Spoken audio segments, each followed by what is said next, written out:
Hey Jay, Hey. we are talking about claircognizance today, Yep. and I'm really excited because we've had this episode in the lineup for a Yes. few weeks, hmm and knowing we wanted to do it, talking about it, starting to outline it. And since that happened, I feel like I've talked to so many people who are Oh, claircognizant. Like I did some exactly. sessions with people, and they're like, Right. "I'm claircognizant." I'm like, "Oh my god!" Like Yeah. we have an episode coming, It's so coming here it up. is. Yeah, I also think that more people have like strongly developed claircognizance that don't realize it. definitely. So I think this episode might help you go like, Agreed. oh, yeah, Yeah, if you're the person who's like, I don't see dead people, yeah, it's probably because you're claircognizant. right. And you're trying to be clairvoyant because you're Exactly. trying to see them. Right. Yeah. Okay. So let me tell you the definition hmm of claircognizance. There's a lot of them. I just combined a bunch of words because I don't actually think any of them describe it perfectly. So Yeah. you tell me what you think. hmm Psychic knowing. hmm You know, we don't love the term psychic, but Well, that's in yeah. there. Inner knowing, divine knowing, knowing without thought, inner understanding. Yes. The inner understanding was mine. I added that one. That's my favorite of Okay. the ones you just said. Okay. But that's not like if you look it up, you're not really going to Yeah. see that one. But that's how I feel about claircognizance. It's like, it's an inner, just like I understand that this is right. An inner knowing is a good term, but I feel like it misses a little something. I always describe it as like just knowing. Yes. Just knowing. Yes, just knowing. It's like Right. knowing something without thought. Yeah, I was going to say it's not a lot of thought. There's not a lot of work that goes into it. You Yes. just know it. Yes. So So we also have a foundational episode of all of the clairs. all the If you're not clairs. familiar with how the clairs work or what they are. And we've done clairvoyance and clairaudience. So that's Correct. psychic seeing and psychic knowing, inner seeing, inner knowing, whatever Right. you want to Yeah. say there. Yeah. I don't think we've accurately described these very well yet, Yes. but we're working on it. Yeah. Yeah. Well, we'll get there.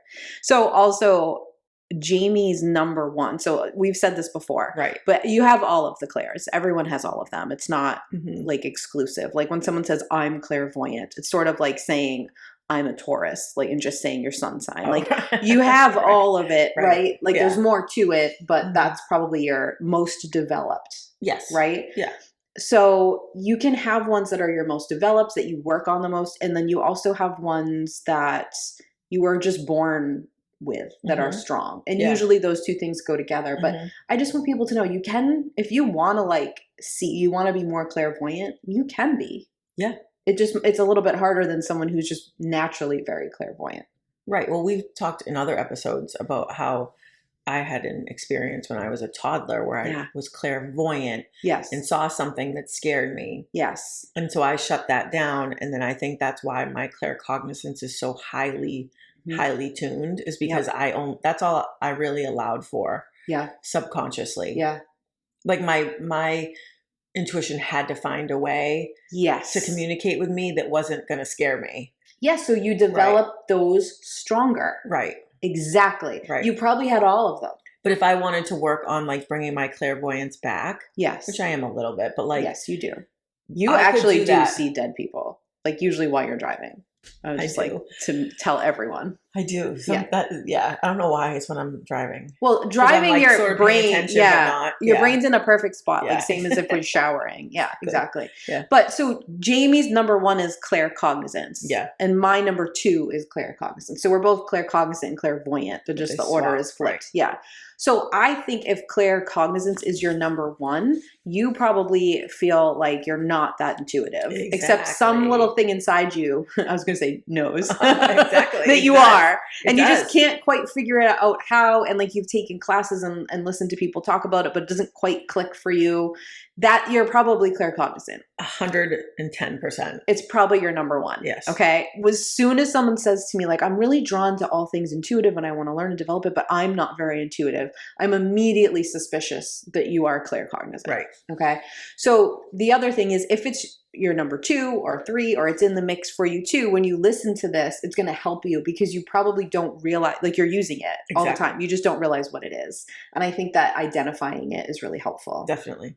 So we've always had people in history, like pagan and you know, from there on, Mhm. using their clairs. Yes. And being known for using their clairs. Yep. And you see different kinds of terms. So I figured I would tell you that what it's not just me that thinks this. This is like I've researched it, but I agree with this opinion. Okay.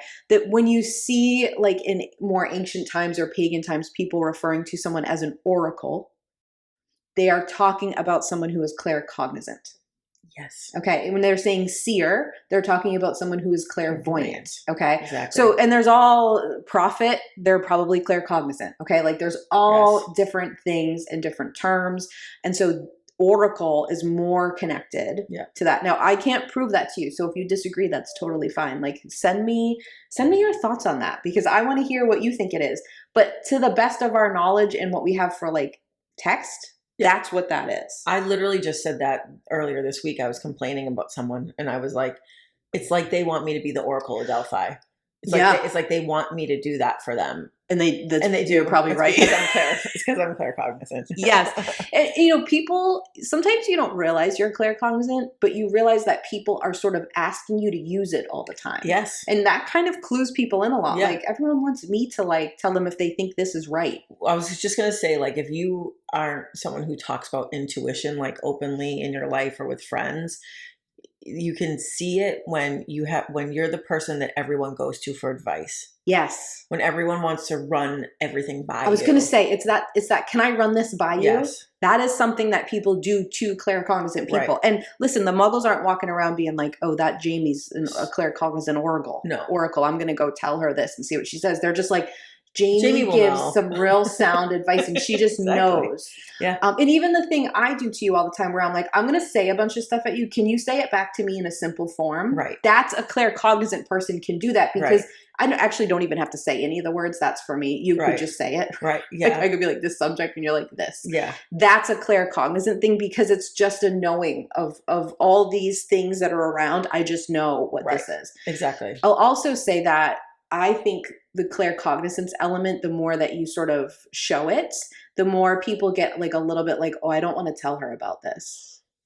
That's true. Because they know you're going to see the truth. You end up being kind of like a mirror to people. You hold up the mirror of truth. Yeah, well, and people don't want you to see certain parts of them or mistakes that they're making. And so then you'll find that they stop sharing with you. Yeah. And it's hard not to take that personally. That hurts when someone It does. And you know, stops. the ironic thing about that is that people who are very claircognizant are actually never very judgmental in my experience because it isn't about that. Plus you see so much truth in stuff that it becomes really hard to judge. Yeah. Well, I mean, if you're dealing with any kind of like empathic person or intuitive person, like I can see your motivators. Yes. Like even if you're telling me you're doing something that's not great, like I probably know why. Yeah, and it's probably you actually probably think better of the person than they think about themselves because they don't realize the other elements, all the parts going into it. Yeah, but people get a little stuck in like this person's going to really know the truth. Yeah, and so scary, and they're going to probably tell it to me.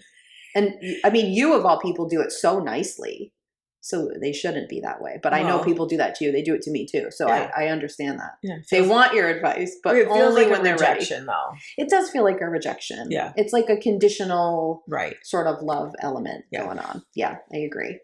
So the other word that is used all the time with claircognizance is a download. Oh yeah. Getting a download.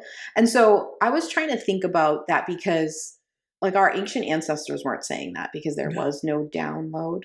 There's no computer. No, so like that wouldn't have been a term. Right. So I was trying to think, I got on one of my thought rabbit holes where I actually laid like flat on the couch for a few minutes to think about it. You know, when you just really like, there can't be any other sensory element. I had my noise canceling headphones on like I do if there's other people in the room, especially if they're eating food. Oh God. So I was doing that. Right. And I was just laying there and I was thinking like, I bet we just said receive. Yes. And I bet we kind of muck it up by saying download now. Yes. Yes. That's what claircognizant people are so good at. They're so good at receiving. Now, most of them also have issues with receiving, both of us. We're poster children for that. But I think that kind of makes sense. I think it does too. And I do think, without going on like a huge rant, can I vote for the rant? A medium rant? Well, we say it all the time, but it's I feel like download makes sense. I get it.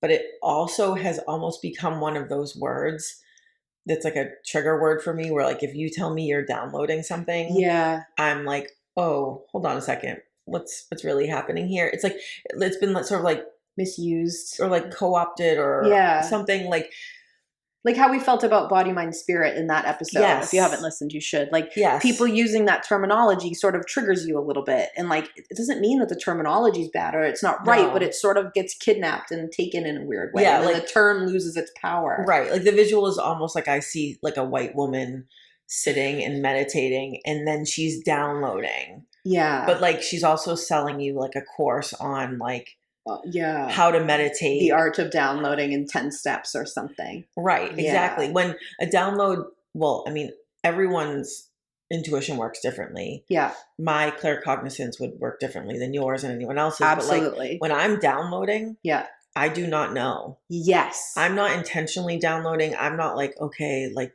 tell me the secrets of the universe. That's not happening. Like yeah. it's called just knowing because you just know. You're not like yeah. you can meditate, you can journal, you can try yes. to like call this information to you. Absolutely. Yes. Yeah. But like claircognizance in its natural state yep. is just coming into your body. Well, and I think that's why it ends up being like the least sexy one.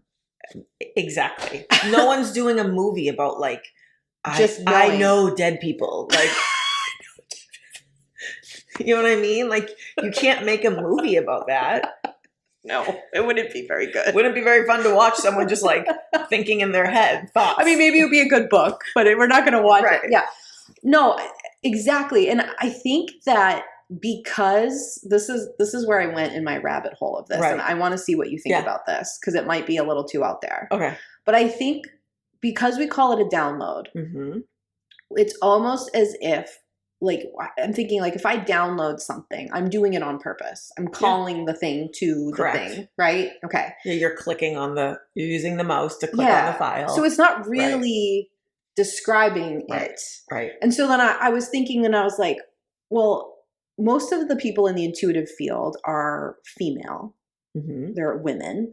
And most women, mm-hmm. their biggest, like, we know how feminine energy works. Mm-hmm. It gives and receives. Correct. And we know that women mm-hmm. it's been villainized, like taken away from us how to receive. Correct. It's been kind of weaponized, I think is maybe the right like word. women are supposed to always be giving. Just give and not receive. So a lot of women, the two on this podcast included, struggle sometimes with receiving.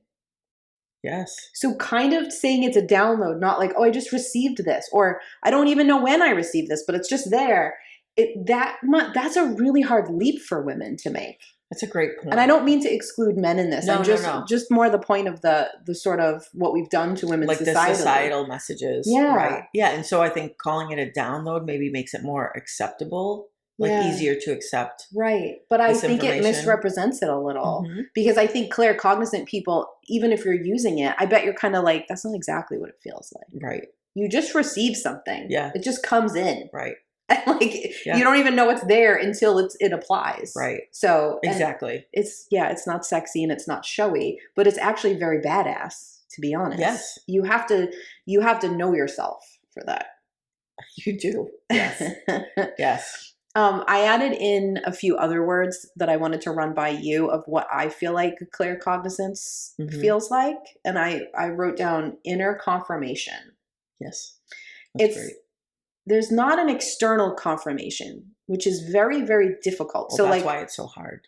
And like, it's not really one of your senses.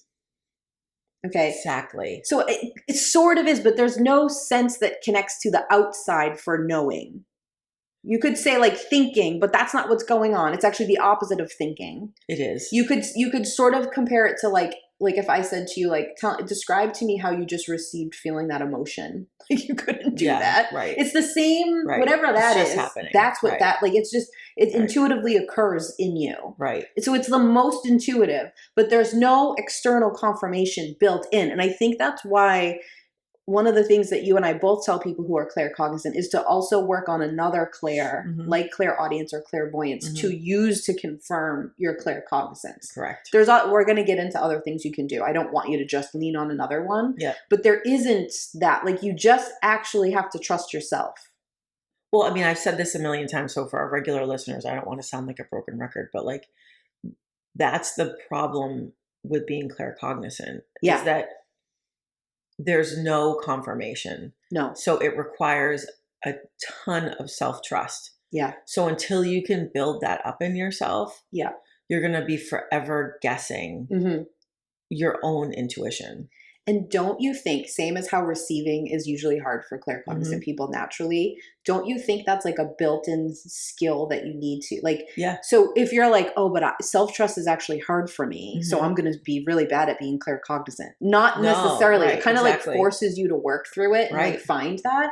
And I think a lot of things that happen in the intuitive world are sort of designed by that, like that, which kind of stinks, but it's also, I guess, in the long run, a good thing. Yeah, no, I mean, that's my story, is like saying that I was not intuitive, saying I was like energetically dead, like when I was starting to do Reiki and stuff. Like, you did say dead, which is funny. Right. Like, I literally couldn't feel the Reiki. Like, yes. If you can take the journey. Yes. And it's a long journey. It's not something you can do overnight. I know you want to see dead people overnight. I get it. I was there. Yep. But like, if you can take the journey and walk yourself through it, someone with those struggles is actually going to be highly intuitive. Absolutely. If you can get to the other side of it. And you're going to build the self-trust while you're doing it. You're going to build the ability to receive like those are those are like part of the journey, and you're also going to get better at those things. Yeah. Yeah. But it's hard. Yes. So I think the biggest, I was going to say complaint, but I don't think that's quite the right word. So I'll just kind of say like stumbling block or difficulty or struggle for people who are claircognizant, or just when you're developing this skill, is discerning sort of that inner knowing with your own thoughts. 100%. Because your own thoughts your own thoughts process the thing you know. Yeah, and if there's no outside validation, if you're not literally seeing something or hearing something or like picking something else up in the beginning, there's no way to differentiate between like what you're actually picking up and say theoretically like what you want it to be. Yes. Right? Because it's not like a different voice. Right. It's the same voice. It's all happening in the same places. So it's really easy to doubt yourself and to be like, no, that's just a thought I had. Or don't you feel like so many claircognizant people, when they're trying to tell you about something they think they received, and they're like, I think this was an intuitive hit, but it could have just been my thoughts. Yeah. To me, first of all, we know that I study the order in which you say something because it tells intuitively what you think. Yes. But like, to me, I know you're claircognizant and I know you know it's right. I know you just having trouble confirmed. Like, you want the confirmation. And I think, for clairvoyance, if all of a sudden I see a symbol in my head, I'm not going like, I wonder if that was my thoughts, or, I might go like, did I interpret that right? Or did I make that through my own perception too much? Like, but there's something there for you to work with. And I know it came from I know it was intuitive, but like, there's no question of that for me. Right. Okay. And I'm not saying it's always perfect, but it's a lot easier to know, oh, I'm dealing with intuition now, so let me just figure this out and like click into that mode. Where claircognizant people, I think there isn't really a different mode. I think you're just sort of experiencing it and going like, oh, this is actually intuitive. Like, as you're unpacking it, there's not like a magical moment. Exactly. So it's really hard to discern is the answer to that. Very. Because there isn't really two separate things. But like, the thing I think about a lot is that like, when you are suddenly like, how did I get on this train of thought? Like, what got me here? When you do that, just thinking that, know you're in a claircognizant space. Exactly. If you thought that thought, Right. even if you can track it back, it doesn't matter. Right. That's claircognizance. Right. You're there for a reason. Yeah. Yes. Okay. Definitely. So that's not great. But the more you practice and the more you start to go like, this is definitely, and like, this is how this felt, and this felt different, the better. And I wish it was like, here's the 10 ways you know, Right. but that's not true. You just have to discern it, because the way it feels to you is going to be different than anybody else. The way it feels to me is not the way it feels to you. And also, once you just start paying attention. Yeah. And then you start noticing that you're right. Yes. Even if you're just doing it in your head and you're never saying it out loud, like you're too nervous to say it out loud to someone, even if you're just like, oh, this is what that person's doing, or this is what's happening over here. Yeah. Even if you're just tracking it in your head, you're going to start being right. And then you'll start to see a pattern. Yep. And then you'll start to trust yourself. Yes, exactly. And the thing is, we try to always apply ego rules to intuition, which is this right or is this wrong? Right. And they don't apply. Right. It just is. And then you try to interpret it the best you can and share it in the best way that you can. And you know, whether you know it or not, you create ways to check to see if it's the safe and right way. Like you've created that, right? So like, it isn't about, did I get this right or did I get this wrong? Or was this just a thought, or was this my intuition? Whatever the thing is that you feel like you should share, you should. Yes, absolutely. You know what I mean? Like, absolutely. End of the story. And it's hard because you want, especially because we live in a society where intuition has been villainized and misrepresented, you want to show that you're being intuitive, and you want to show that it's real. It's right. Right. Yeah. So you want to do the showy thing, Correct. you know, like they do on TV, like watch this be magical. And it's, for any of them, it's really not like that. Right. And if you're in a space where someone's doing that, I would, be a little weird. Yeah. Question a bit. You know what I was just realizing? What? This will probably help people if they're wondering, if they think they're not intuitive. Okay. Or wondering if they're claircognizant. If you're the person who always knows immediately when something's, like when someone's off or wrong in like a friend group, or someone joins a friend group, or someone brings their boyfriend or their girlfriend, and you're like, vibes are off. Don't like that person. Absolutely. That's one of If you're the person that's always right about it, you're probably claircognizant. Absolutely. So I have a list of traits of claircognizant people. Put a pin in that. No, but human lie detector. Yes. The vibes are off. That is a claircognizant person. And it doesn't even have to be a person. You could just walk into a room and be like, nope. Yeah. Okay. You could be like, why do I feel so opposed to going to this thing? Even more than just the normal, like, oh God, I have to leave the house. Exactly. And then you get there and you're like, oh, this is why I didn't want to be here. Yeah. One of my very good friends I've known since 7th grade she'll literally text me and be like, it'll be like months later. And she'll be like, oh, well, you pulled the Jamie. You were right about so-and-so. They suck. Yeah. Yes. Like, told you so. Well, you especially are very, very good at that. And I think it's like a combo of your claircognizance and your incredible sense of abandonment. Yes. Like the two have created a superpower. Yeah, like this, someone has just pulled away a tiny bit for whatever reason. And you're just like, nope, vibes are off, you're out. And you'll say it to me. And I am chronically bad at this. Like I know too, but like I'll give more chances because like I can see some sort of imaginary magical potential in them, and I can bring them back to the good. And you're just like, get the fuck out of there. Yep. Get out. They are bad news. And I'm like, they're all right. Yeah. You know, but that's a claircognizant person because it's not. But if you ask me why, like people, when I was in my teens, someone would be like, well, why don't you like them? And I'd be like, I don't know. I used to be like, I just don't. Yeah. I just don't. And then I was the bad guy. Yeah. I was the bitch. Yeah. And then lo and behold, it'd be like, oh, you were right about so and you're just like, yeah, well, be like, thanks, hair toss. You know, I wish you could have trusted me.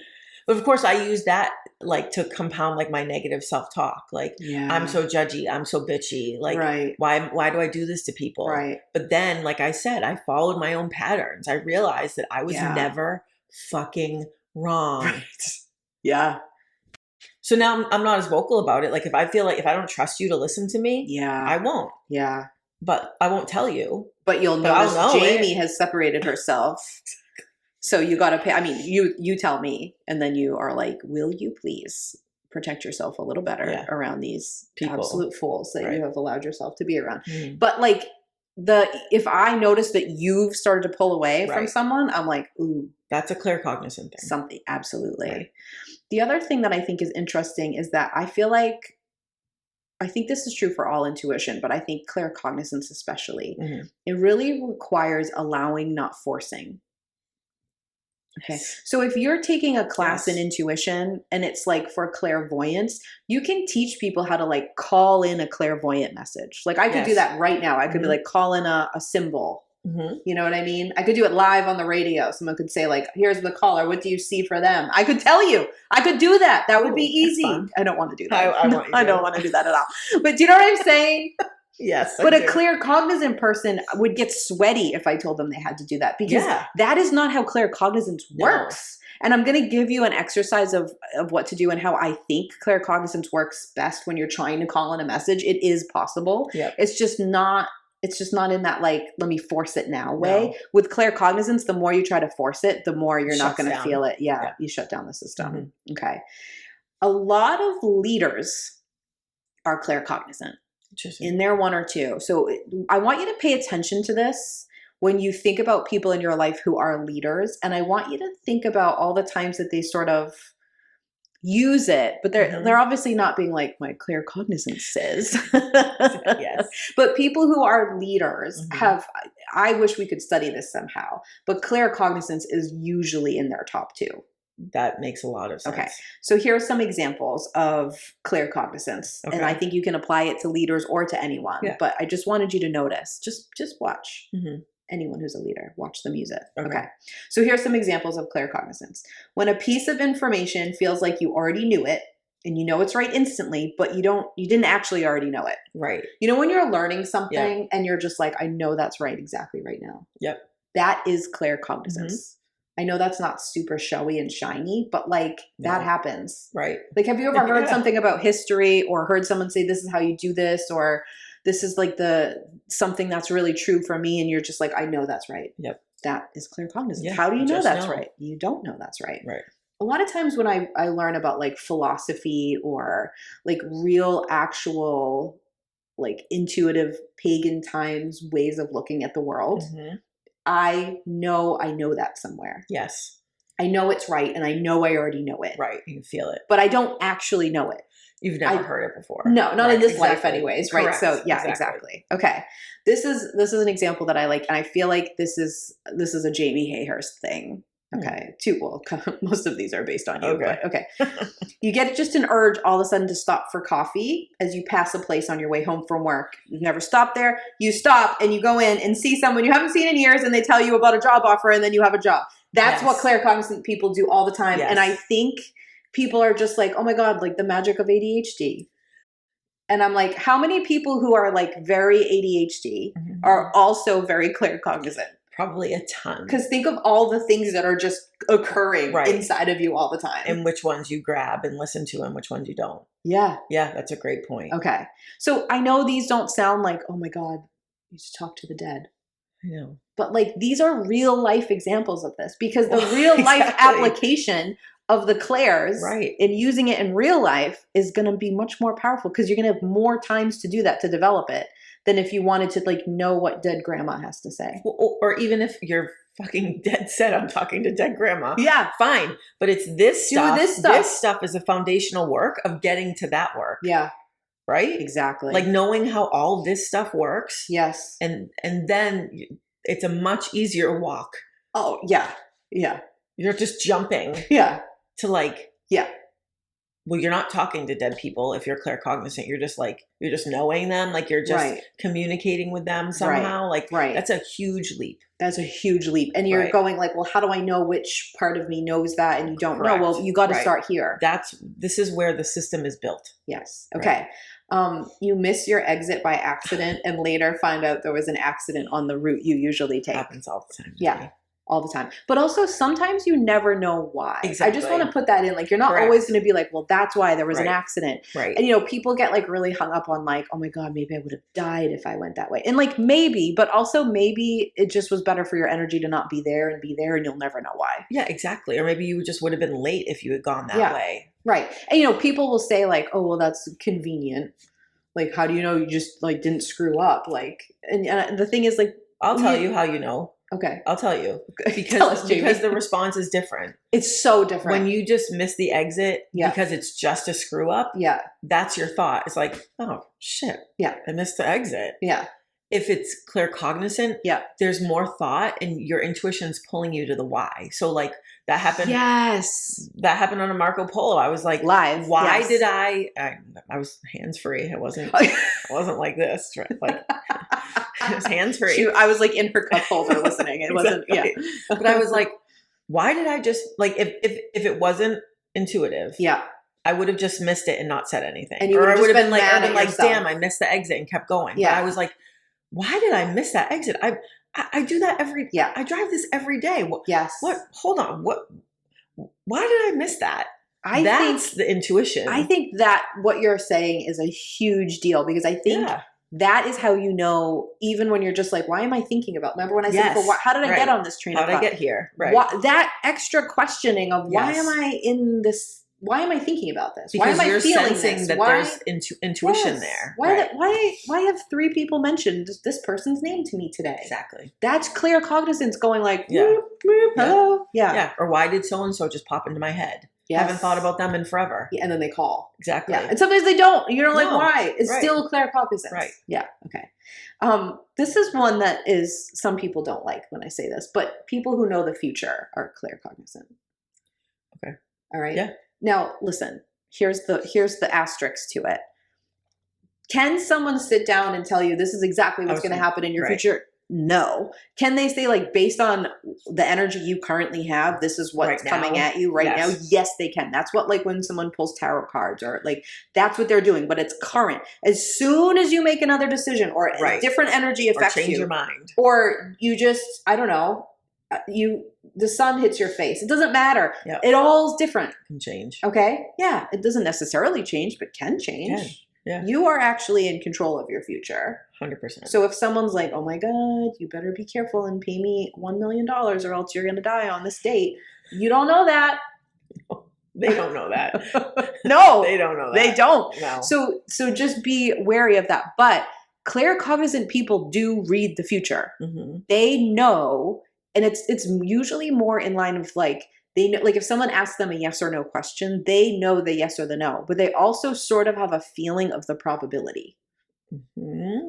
Okay. And they'll say something like, I feel like this, but there's also, it's like fuzzy here. Or like they'll use other language because it's like how claircognizance isn't just knowing the thing. It's like, how much do you know about the thing?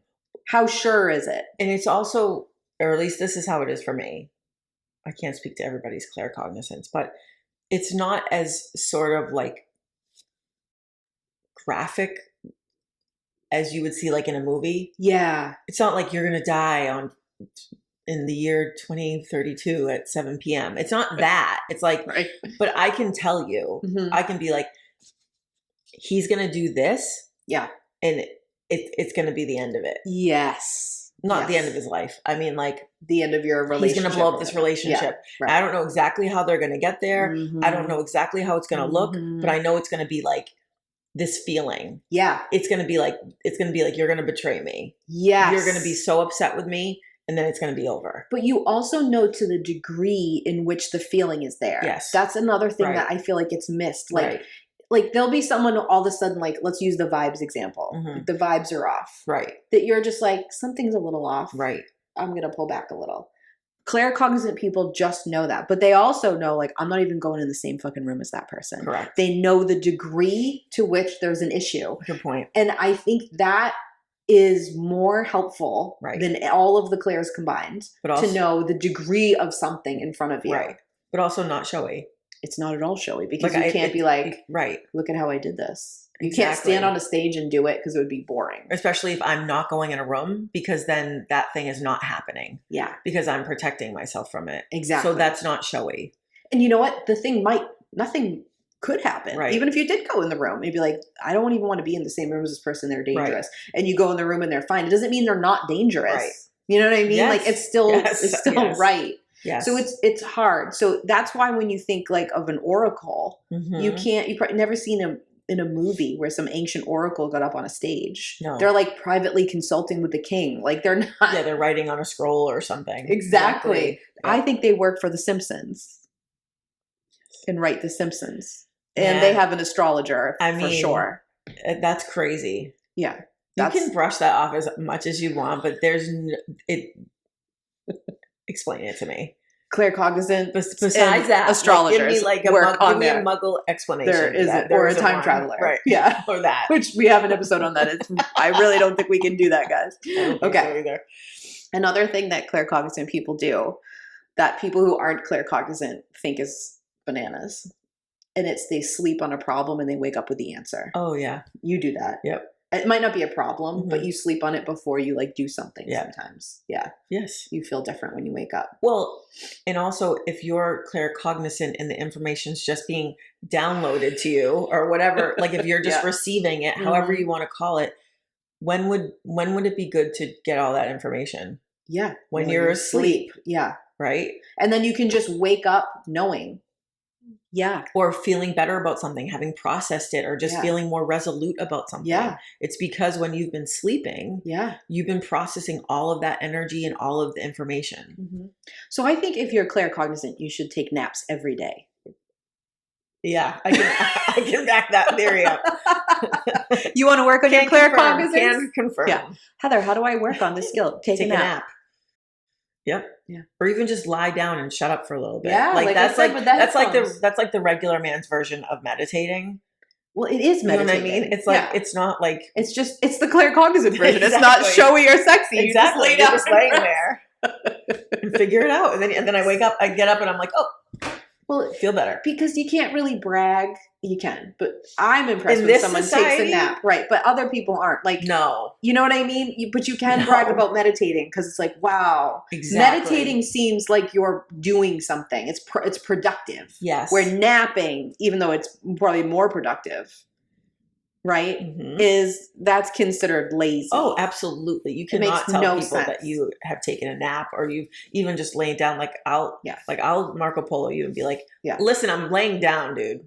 Yeah, like I care. Like preemptively, defensive about it. Yes. But you're also like laying in your bed and the lights are off and the shades are drawn. It's like the fan is on for the noise and like the blankets are like you're sticking out and you're usually mad about something and then I just have to say this.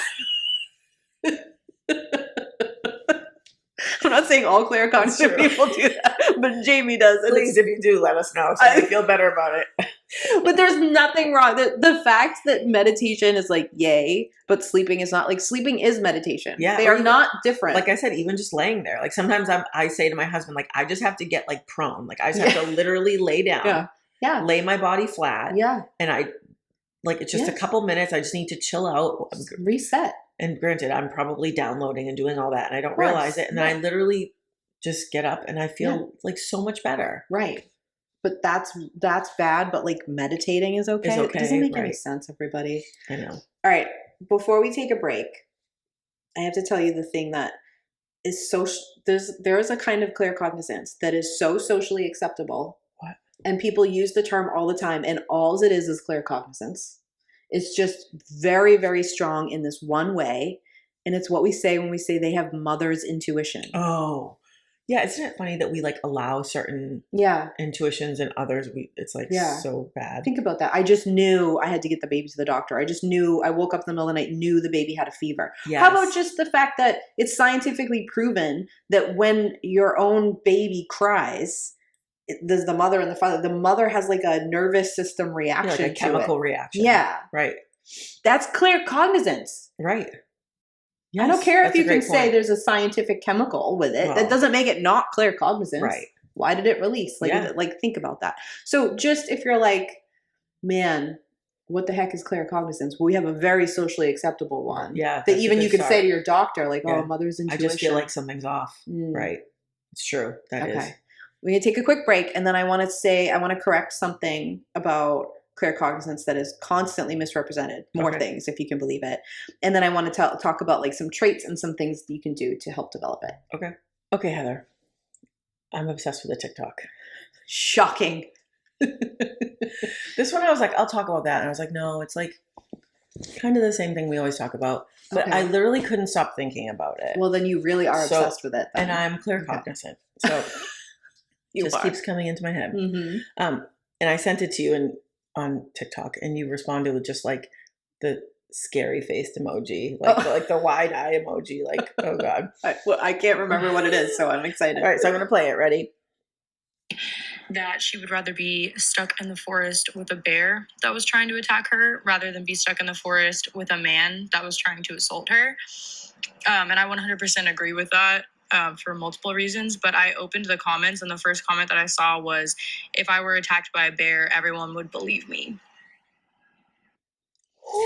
Shit.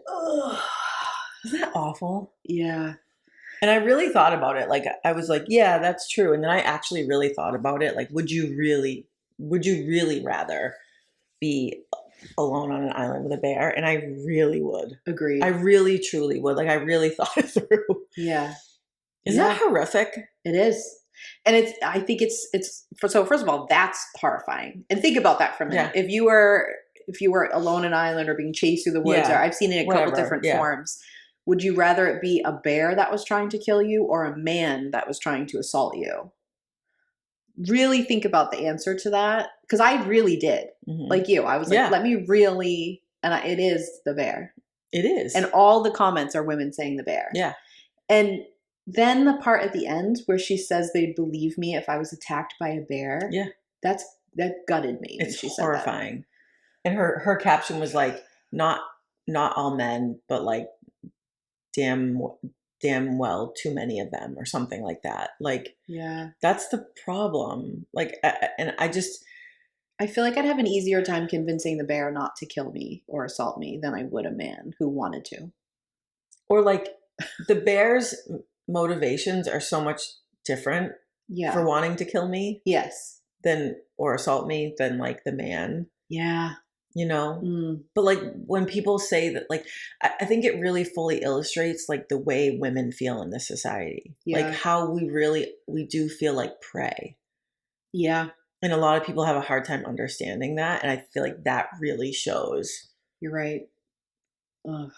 So, I mean, I'm not obsessed with it, but I'm kind of obsessed with it. I just kept thinking about, it was such a good way to put like to frame the situation. Yeah. It gives me like a really sad feeling in my belly. Exactly. Like I don't want that to be true. And because I saw some of the comments of people being like, you know, the not all men people are like, it depends on the man. But like the literal thing is they're trying to assault you. Like, well, so you can't fill it in with like, with my husband or this nice guy. In the scenario. Right. No, like someone who actually wants to assault you. And in real life, you don't know who they are. You have to kind of imagine that they all do. Yeah, exactly. Same as I do a bear. I think all bears would probably, if they got the chance, take a swipe. Like, you know what I mean? Exactly. But I feel like I'd have a better chance dealing with the bear than the man. And not because I think I'm tougher than a bear, but I think I'd rather die at the hands of a bear. Yeah, and at least with a bear, it would just be about him eating, and it would be over. Yeah, it wouldn't be like about torture and control and power and pain and like whatever would happen. Fuck yeah. So it's a Debbie Downer obsessed, but like I think like if you ever wanted a way to have a conversation with someone and explain the way women feel, that's a good one. It's a really good point to make, and just to validate to yourself like how much you have to carry all the time, feeling like you're always in danger. Yes, but like. I feel like prey. Men don't have to deal. They don't have to think of that. I remember it was actually at a Tony Robbins thing. Oh, really? Yeah, which, as we all know, him and I are in a fight. Complicated. It's a complicated relationship that him and I have. It is complicated. He actually he said to like all the men in there, he just said like, stand up if you've, like, I don't know, it was like stand up thing. So everyone was standing up. And then it was like, sit down if you this, like sit down if you that. So like you've ever felt unsafe walking to your car. Mm-hmm. And then it became like once a week you feel unsafe. Like, and so basically all the men sat down and all the women were standing, and you could see the men in the room. He did it really well. I'm not explaining it well. All the men in the room sort of being, and this was like they 10 finally years got ago, it. Being like, oh God. Yeah. It's literally every woman is standing up and like, I don't have to feel like that. And so the point was like, it was about fear and how Yeah. actually women are a lot better at dealing with fear because they live in it. All the time. Yeah. Exactly. And another reason to be like in tune with your intuition. Yes. So you know, like you can be aware of what's And the happening around you. claircognizance says Kicks the in. vibes are off. They're Leave. off. Exactly. You don't have to be polite about it either. Yeah. Okay. All right. All right. I have to correct something I hear constantly when people talk about claircognizance. This is how they describe claircognizance. Oh, okay. It's when you know something you couldn't possibly know. Oh, yeah, no. No, it isn't. That's dramatic. I mean, it could be. That's a dramatic telling. But that really screws you up because most of the claircognizance things that you get, you could absolutely possibly It's the opposite. It's like every claircognizance thought I have is like, oh, I could just be randomly thinking that. Yes. Yes. It's not like a thought I would never have. Mm-hmm. Yeah. Almost every website I looked at talking about claircognizance, there were some great exceptions, mostly like blog style people who like do intuitive work who were explaining it better than this. But if you just went onto like Wikipedia or like something like that, it's described that way. And that's not right. That's not right. Yeah. I'd like to tell you now some traits of claircognizant people that maybe you didn't realize were this, and maybe you'll identify yourself or people around you. Mm-hmm. Okay. Claircognizant people are interrupters. They interrupt stuff all the time. Now, depending on how much they mask related to other things in their life, will be how much you see them do it. But claircognizant people always want to interrupt. That's also the overlap of claircognizance and ADHD. Yes, yes, yes. And so for the people, we have a whole episode on this of neurodivergence and intuition. Yes. But like for the people who are like, no, it has to be defined as ADHD, or no, it has to be defined as claircognizant. No, they're different. One involves your brain and the other involves your intuition. Those are different things. So like they cross over all the time. They're probably very similar. Yes. Right. Yes. Yeah. That's a really good point. Mm-hmm. And I mean, think about why they're interrupting, because they already know something about what you just said they want to add. Yep. You know, when someone's talking, I just interrupted you. Go ahead. Shit. Go ahead. Sorry. Go ahead. Sorry. Interrupting doesn't bother me because I also interrupt. Go ahead. I don't remember what I was going to say. Sorry. When someone's talking to you and they're telling a story and you start to relate to it and think of your own story, that is actually claircognizance. Yes. You don't have enough time to go, you know what, let me pull up the files of stories I have, but you want to tell it. Yep. You're doing that because you're trying to connect and relate to the person, but like that's a claircognizant experience. Right. And there's also a ton of processing that's happening. Yes. Like you're picking the information up, you're processing it through your brain and your thoughts. And then you're also trying to listen to the person and like be responsive and be a good listener. And like, so there's a lot of processing that's happening. That's probably why you're always exhausted after you interact with people. I mean, that's why you need a nap. That's why you need to be prone. But like, but that's why you're compelled to interrupt, is because the information is coming into your system. Yeah. Yeah. Also, I really hate when people are like mad at interrupting, because all a conversation is finding when to appropriately interrupt a person. Well, it's like the problem is that you have to follow the social cues. I don't want to. I know, but like people who really interrupt, who are literally talking over you. Yeah, that's not nice. That's rude. That's different to me. But yes. Yeah, if you're interrupting, you're being thoughtful about it. Some people are just literally like talking over you. I don't like the talking over either, or the person who's not sharing the conversation at all. Like it's just they want to talk about themselves the whole entire time. Correct. Those things are not cool. No. But I will say, because shocking to everyone. Okay, no one's going to see this coming. No, not at all. I watch for all kinds of patterns and notice all kinds of different things when people are talking that have nothing to do with what they're saying. Right. Okay. That's me as a person defined. Yeah. Yeah. So men interrupt each other constantly. Yes. And it's fine. And women, if a woman interrupts even another woman, they're so rude. But for men, it's like he's powerful. He's a leader. Yeah, it's like a know your place thing with a woman. Yeah, it is. Yeah. Yeah. Okay. Sorry, that sucks. A little side note. Obviously, I have some claircognizance, but I'm getting defensive about interrupting. They're deep thinkers. Mm-hmm. And here's the thing, claircognizant people are always deeply thinking. They can't help it because they're just constantly getting stuff that's coming in and they're thinking about. Like that's actually what you're like if you downloaded something, again, I don't love that, but like you downloaded it and then it's like you pull up and read the file is you thinking about it. Right. You know what I mean? Like that's the whole process. So of course they're deep thinkers. Yeah, like I mean, I don't know. I feel like I'm always thinking. Yeah. I don't feel like I'm ever not thinking. Yeah. And you know what I'm trying to do for myself? What? I always call myself an overthinker, and I'm not going to do that anymore. I'm just a deep thinker. Yeah, no, I'm not an overthinker. My body just is always processing. Yeah. It's not over. It's not like too much or no. Says who? I'm not too smart or too yes intuitive. That's bullshit. Yeah. Like, and you know what? Sometimes am I thinking a lot about something and maybe it's not stirring up the best emotions in me? Right. Like, am I thinking about like that conversation I had yesterday and like, maybe I should have said this or maybe I should. Right. Yes. I understand why we call that overthinking. Yeah. But I'm not doing that to myself because there's clearly still something there that I need to work through. Right. That's why it's happening. Yep. And if you're just like, oh, I'm an overthinker, you sort of dismiss your own process. Yep. So. That's true. Okay. Claircognizant people are very intelligent, but they're also usually the people who don't realize that they're super intelligent. That's true. Like we're the later in life. Yes. Oh, I'm actually really smart people. Hello, claircognizant people. How you doing? Because it's not showy again. No, exactly. It's not. Even if you did well in school, like I would never have considered myself very smart. Same. I mean, I knew I was smart, but I didn't think I was like really smart. No, I didn't either. Yeah. Yeah. I mean, when I look back now, I can see all the signs point to that, but like, right. Yeah. Yep. Okay. You said this before, but your human lie detectors or just the vibe being off at all is a claircognizant person. The person that you like look to first to see the vibe in the room, to see how they react to it is the claircognizant person. Yep. And if you don't have that person, it's probably you. Exactly. Right.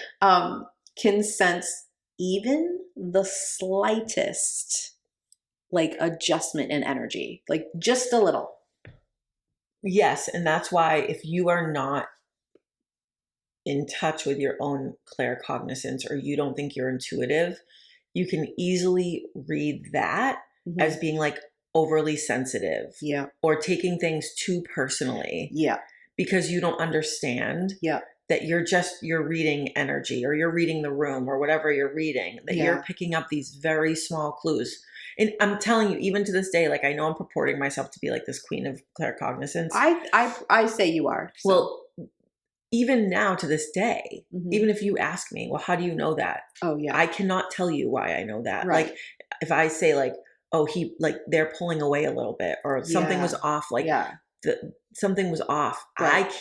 A lot of the times I cannot pinpoint for you.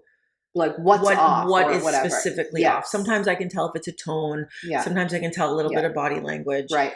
But generally, you've probably used knowing the tone and body language to confirm what you already knew. Exactly. Yeah. So like if you don't know that you're doing that, and then you're trying to be like, well, why do I think that they're mad at me? Or why do I think that something's wrong? It's easy to jump to, well, I'm just being too sensitive. Yeah. Or like this is a me problem. Right. Until it then becomes true and you realize it.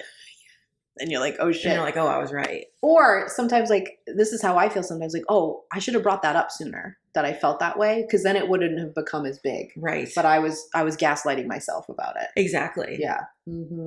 Yeah, for sure. They enjoy reading and they learn really well through reading and writing. Yes. Yeah.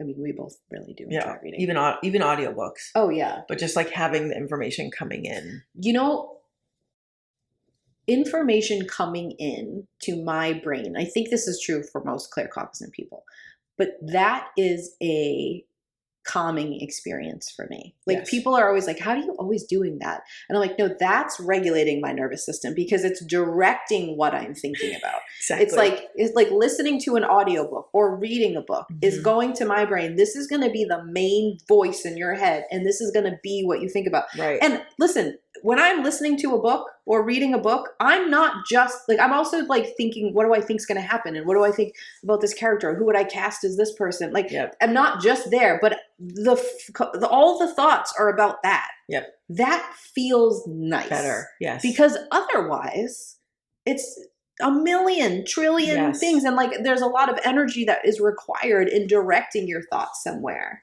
Agreed. So it's actually for people who are claircognizant, they actually like settle in something like that. Yeah. Oh, I always have to have something like that going to like focus where I'm. Maybe they like to listen to a podcast. Exactly. Yeah. Yeah. Okay. Natural problem solvers.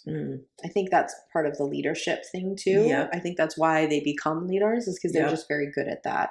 That makes sense. We talked about this before, but they struggle with self-trust. Yeah. It's designed that way, I think. I think so. They're very creative. Yeah. I mean, people struggle with that word because they think it needs to be that you do art.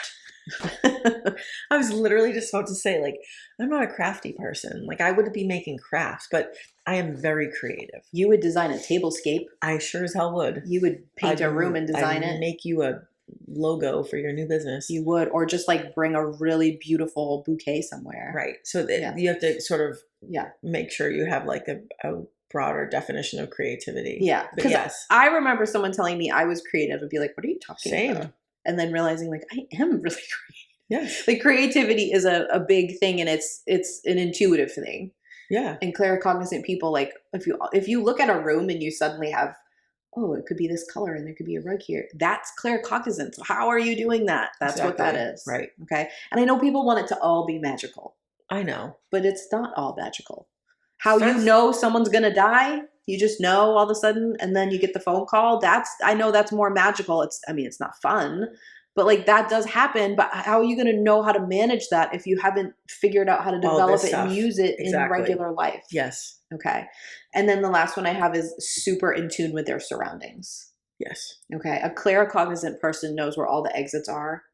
They know where the people are that they don't want to talk to. They have created a thing to do to be in the space where they want to be. Mm-hmm. They're probably the ones who are like bringing the food back to the kitchen because they need to move their energy away from the energy in the room. Not because it's bad, but because it got a little uncomfortable for them for some reason. Oh, are you all right? Me. Oh. Yeah. I'm like forever fluttering about to like to move. Yeah. Like I can't just stay here. The energy got in a place. It wasn't bad. It just almost to me, I don't have this as much as you do, but like it almost to me feels stale. Yes. And so I have to like move. Done with this. And sometimes just walking out of the room and coming back in is enough. Always. Yeah. Again, you could definitely say that was ADHD too. Yeah. Well, I don't have ADHD. I do. So, but I think crossover. 100%. Yeah. I would like to know how many of our listeners have either been diagnosed with ADHD or one of those in that spectrum, or highly suspected, have self-diagnosed themselves and are like, oh, I am also claircognizant. I would love to hear that data. Mm-hmm. Okay. Here's some ways that I think would be great to work on developing your claircognizance. Tell me what you think. Okay. The first one, I'm starting with this one because Jamie's not going to like it because this doesn't work for her. But listen, pick what works for you. Correct. Not everything is right for everybody, but I'll explain why. So automatic writing is a really great way to develop your claircognizance. I don't like this, but it works. It does. I have done this before and it absolutely works. Okay. Some people are really drawn to writing and some people are not drawn to writing. Correct. I suggest doing automatic writing by yourself without anyone watching, and you don't even have to tell anybody what you got or didn't get. Yes. It doesn't matter. That's an important part of it, I think. Right. But sometimes there's this process of getting started that's hard. And I say like with automatic writing, like start with a prompt and write about that and like let it become something else. Right. Like you're not writing it like it's an essay. It's not to be graded. You're not writing for grammar and spelling. You're literally just writing to process thoughts. Yes. You can type it. It is better pen to paper or pencil to paper. I know people don't love that. I get it. You can do it. You can type it. Absolutely. But there is something a bit more magical about the pen. I think it's the delay. Like it takes you longer. And I think it's better for some reason. Yep. Okay. So that's a great one. Again, if you're like Jamie and you don't love that, you don't have to do that one, but you can. If you maybe want. try it though. Even as much as I don't like it, you might like it. Yeah. Okay. The next one is, This is one that I have meditation in like quotes because people won't consider this a meditation, but it is. Okay. Practice creating a blank slate in your mind and then letting something come in. Ooh. So you can let it appear visually. It can be a sound. It can be something you know, but like whatever the blank slate. So as a clairvoyant person, I want to give examples that are visual, but it does not have to be that. Fill in with what works for you, right? Yeah, like Just create blankness and then let something come in. correct. That's the exercise. And let it can be like a thought. Like let it be like what thought comes in or what feeling comes in. Yeah, and try different ones. This time I'm going to let it be an image. This time I'm going to let it be words. This time I'm going to let it be a feeling, like A sound, a song, person pop into my head. Like you can like mix it up. Yeah. But it's the practice of blank to something being there. Yeah. That's what claircognizance is doing. And if you get the literal blank brick wall that I get, like my brain literally shuts down. Yeah. Give yourself just like the tiniest prompt. Yes. Like then say if you get literally nothing because your ego has completely shut you down, just then say like, okay, a color. Yeah. And like see which color comes up and then extrapolate from that. Yes. And if that's super hard for you, if you struggle there, like the prompts are the way to start and then wean yourself into that. Like sometimes people jump too far in, like put a song on and like let that trigger stuff. You know what I mean? Like it's a good point. Like don't, if you're doing it and it's too hard, like walk it back, practice there and then get to there. You know, you're not doing it for anybody but yourself. Right. Again, it's not going to be graded. No one's going to know. Right. Right. Connecting to an outside source. Now, this is something that some people will like and some people won't. Again, this is like pick and choose. Choose your own adventure. Okay. But I would say try a bunch of different ones. But this is like a spirit guide or an angel or whatever you see as that. Okay. Because it does make it easier because you can ask them for confirmation or help with something. And like, that's it. To me, it's easier to feel in the state of like, I'm like throwing the information to something and it's coming back with a confirmation or not than to just like trust it myself.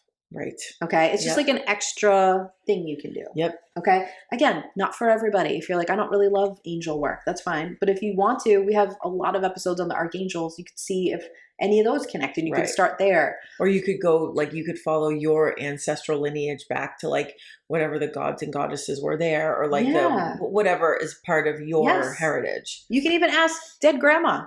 Yes. Like you don't have to make it anything too crazy, but that honestly, the thing is that it's the externalizing it and bringing it back that is going to help you realize if it's right or not.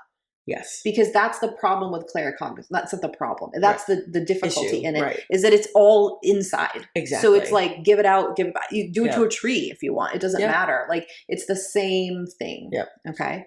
Higher self-work. I love higher self-work for claircognizant people because it's still inner, but it's the going like, how does this connect to this source? When I like run it to the higher self and back. How does that feel? That is why that works. Okay. So I love that. I don't think we've done an episode on higher self-work, but maybe we should. Yeah. I mean, we've talked about it, but maybe if we could probably do a whole episode. Yeah. I mean, it's not that different than inner child work, to be honest. No, it's not that different. You know, so you could do it with your inner child too, if you wanted. Yes. Okay. Yeah. That's a great idea. Okay. And then the last one. This is my favorite one. This is what I think works best for all the claircognizant people in the whole entire world forever and ever and ever. This is my favorite one. So listen carefully. Okay. Set an intention to receive something intuitively and then allow. Like, don't go, I'm going to sit right now. Be like, sometime today. Sometime within the next hour. Sometime in the next week. I want to really get some information about this. Because it creates a window for you to just receive instead of doing that, like, let me force the information into my head, because that does not work for claircognizant people. You can't force it. The system. So they're like, I'd like to download a message from my grandma today. Okay. Leave it. See what. And let it go. Let it happen. Then receive it. Yeah. It's the forcing of the time. Yeah. And that, I feel like for you, like, I think of that because your ego will start to, if I'm like, do this right now. I mean, if it was just me and you, probably not, but like, it would be like the pressure and like the pull, like performing. I feel like, it's effort for a claircognizance. For someone like who's using clairvoyance or clairaudience, it's just like let me snap into the state for a minute and grab it and come back. And that's not the process for claircognizant. Right. So I think knowing that, and if you have even like a little demand avoidance, could it be connected to the fact that you're claircognizant? That doesn't work in your system to immediately do something. Yep. Just saying. It's true. My claircognizant said we should go get some coffee. What do you think? Another one, you mean? Yeah, you have one right now, but I need one. And I just know. It's going to be delicious. Yeah, I just threw it out to my spirit guides and they said, yes, you do need it. So let's go.